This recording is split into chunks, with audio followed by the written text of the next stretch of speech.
Si tu ne te poses pas ces questions-là, tu vas regretter le wash and go. Honnêtement, tu vas être déçu.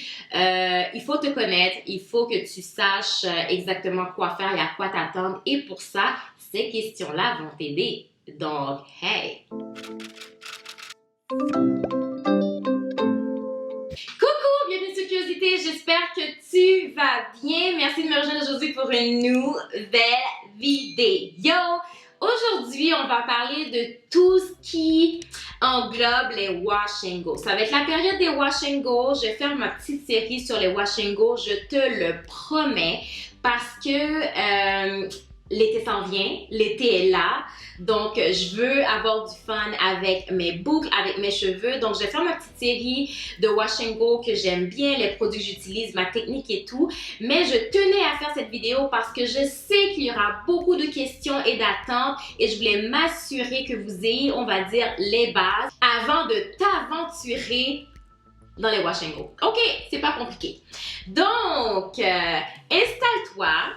Va prendre ton petit thé, va prendre ton thé glacé en fait parce que commence à faire chaud. Puis on commence tout de suite. N'oublie pas de liker, de laisser un petit commentaire, de me dire si t'aimes pas, qu'est-ce que tu veux voir comme d'autres vidéos. Puis c'est parti! Les questions que tu dois te poser sont claires, ok? Il faut que tu sois honnête avec toi, avec tes attentes. Donc, quelles sont tes attentes par rapport au wash and go? Es-tu du genre à tu vas avoir un wash and go avec des boucles super serrées, un wash and go où on sait qu'il y a la couche qui est par-dessus puis que les cheveux sont durs, ou si tu es comme moi, t'aimes un mélange des deux, où tu sais que ton wash and go, tu l'aimerais quand même que ça reste, on va dire, un minimum de 2 jours, que tu puisses te transformer en puff, comme celui-là ici, que ça fait 2 semaines, mais on ne le dit à personne.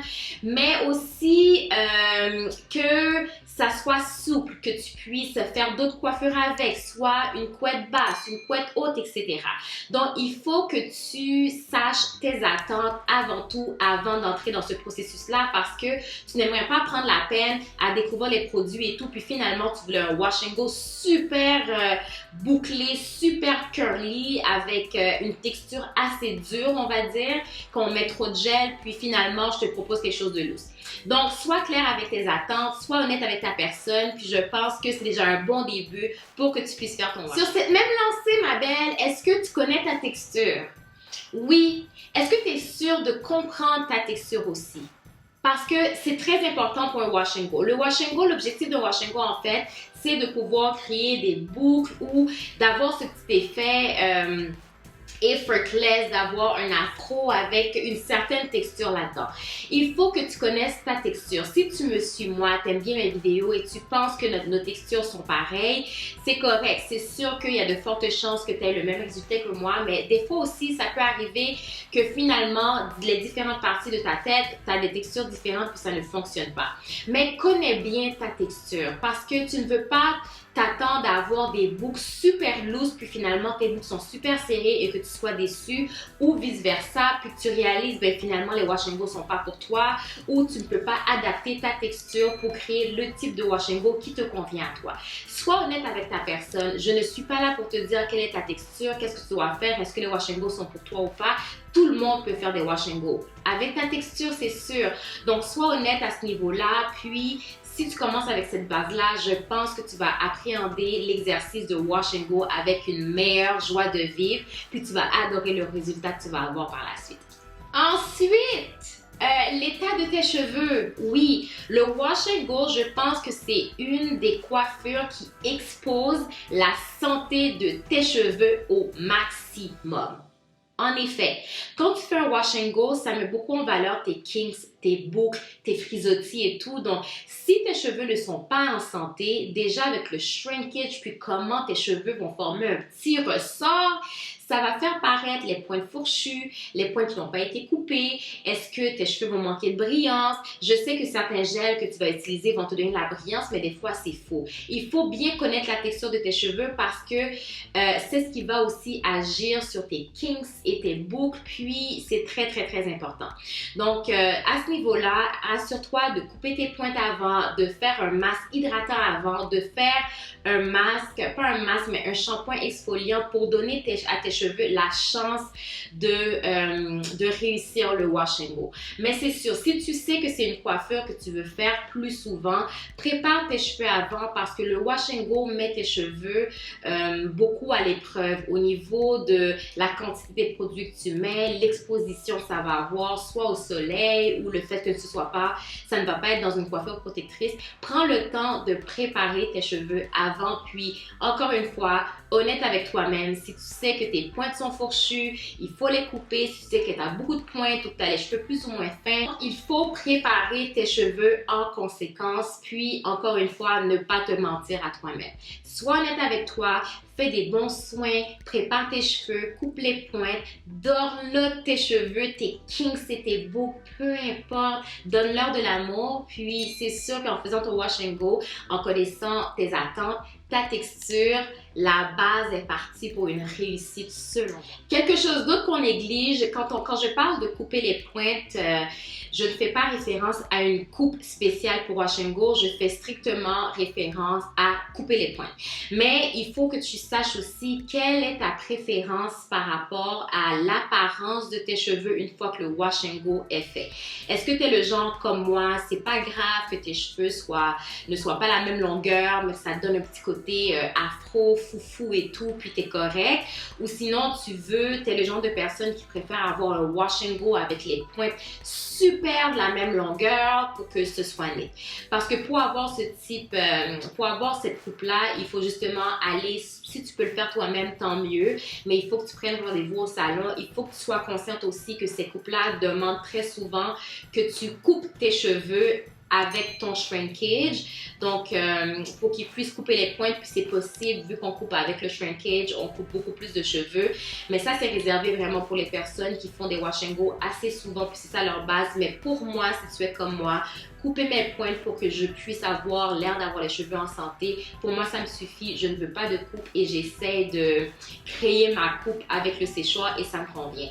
Donc, pose-toi cette question-là. Qu'est-ce que tu préfères avec tes wash and go? Parce que je peux te promettre, quelle que soit ta texture, la santé, la coupe que tu vas faire avec tes cheveux peut littéralement changer un wash and go. Moi, je le vois souvent sur les pages Instagram qui montrent les avant-après, puis je me dis « What? » C'est parfait, j'ai comme l'impression que c'est même pas une question de boucle ou de kinks ou de produits, c'est une affaire de coupe. Donc toi aussi, tu dois déterminer quelle est ta préférence pour que tu puisses être sûr que c'est pas le wash and go le problème, mais c'est une histoire de coupe. Pas de coupe, mais de coupe. L'analyse on va dire, pas des produits que tu vas utiliser, mais des accessoires que tu vas utiliser est également très, très, très importante. Moi, au début, quand je faisais mes wash and go, il y a peut-être 2-3 ans, j'utilisais beaucoup le Diamond Brush, qui, oui, créait des boucles, mais je peux te dire que c'était un casse-tête à chaque fois que je savais que je devais utiliser cette brosse-là. J'ai comme l'impression que oui, je souhaite avoir des résultats, mais je trouvais ça tellement agressif sur mes cheveux que ça m'empêchait de faire des wash and go comme je le souhaite. Parce que je me dis, ah, ça me tente pas parce que je vais devoir beaucoup les brosser, puis mes cheveux vont s'arracher, puis le wash and go demande beaucoup de produits, etc. Puis c'est un problème. Donc, examine les boucles que tu veux, puis la technique que tu souhaites utiliser aussi pour faire tes wash and go. Est-ce que tu veux aller avec un Diamond Brush? Ça peut être ton choix, mais comprendre que peut-être pour les cheveux de type 4, ça peut être un petit peu problématique parce que je trouve que ça arrache beaucoup les cheveux, mais ça crée des boucles. Est-ce que c'est ce que tu souhaites? Sinon, veux-tu utiliser la méthode avec les doigts ou veux-tu utiliser une autre brosse comme moi je fais avec le Felicia? Non, j'utilise pas le Diamond Brush, je mettrai le nom quelque part ici parce que je l'ai oublié, mais je fais un mélange avec mes doigts et cette brosse-là, puis je trouve que c'est parfait, mes cheveux ne s'arrachent pas, je trouve pas que c'est agressif avec mes cheveux, puis ça m'encourage à faire des wash and go un peu plus. L'autre point que tu dois savoir est quand même en lien avec les produits. Je trouve que pour un wash and go, à part l'état de tes cheveux, connaître tes attentes, quels tools que tu vas utiliser, les produits que tu vas utiliser aussi sont pour beaucoup. Beaucoup de personnes utilisent moi personnellement, en ce moment, tu vas le voir dans mes vidéos, j'utilise beaucoup moins de leave-in pour mes wash and go, pour ne pas dire pas du tout. J'utilise vraiment un mélange mélange de gel, puis ça me permet de faire mes wash and go sans leave-in, puis j'aime le résultat, j'ai pas de résidus. Mais tu dois prendre le temps de faire le test si tu fais tes wash and go avec un leave-in, mélanger comme il faut pour voir si ce produit-là devient homogène. Donc, quand tu vas l'appliquer sur tes cheveux, ça va être correct. Tu dois aussi te dire, es-tu prêt à investir beaucoup pour l'achat des gels? Personnellement, je ne fais pas de wash and go avec de Eco Styler. Je trouve que ça rend mes cheveux trop durs. Donc, je vais vers des produits un peu plus coûteux par moment. J'ai un mélange des deux. Donc, littéralement, on va dire celui de Miel Organics que j'utilise très souvent. Ça peut me faire gros max 2 wash and go à peut-être 2 wash and go et demi. Donc, c'est peut-être une quarantaine de dollars déjà par petit pot, ce qui est beaucoup. Donc, tu dois te mettre ça en tête aussi qu'un wash and go demande beaucoup de budget.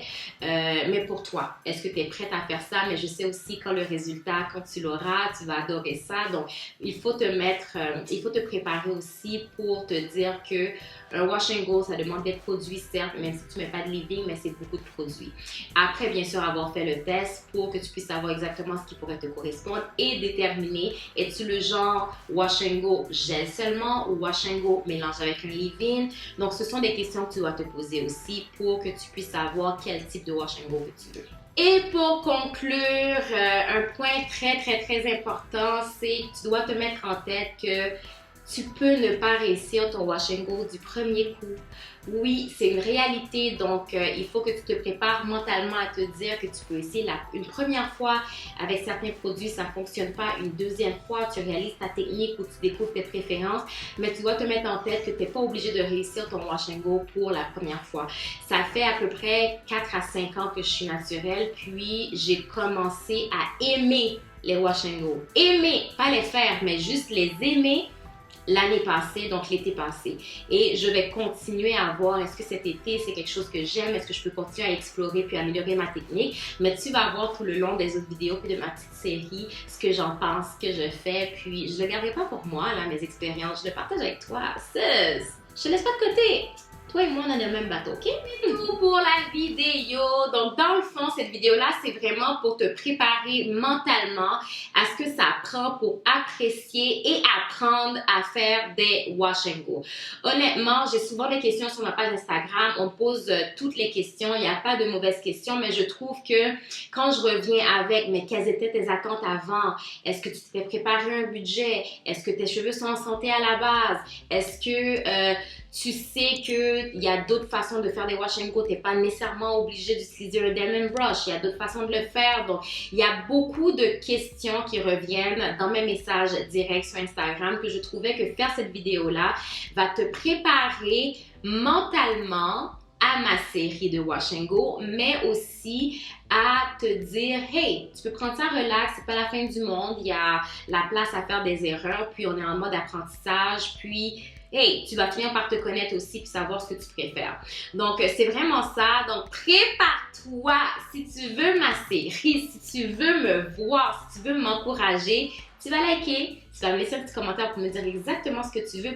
Dis-moi aussi les combos que toi tu utilises parce que moi, je veux tout essayer. Je suis en mode team wash and go pratiquement tout l'été. Donc, hey, ouais.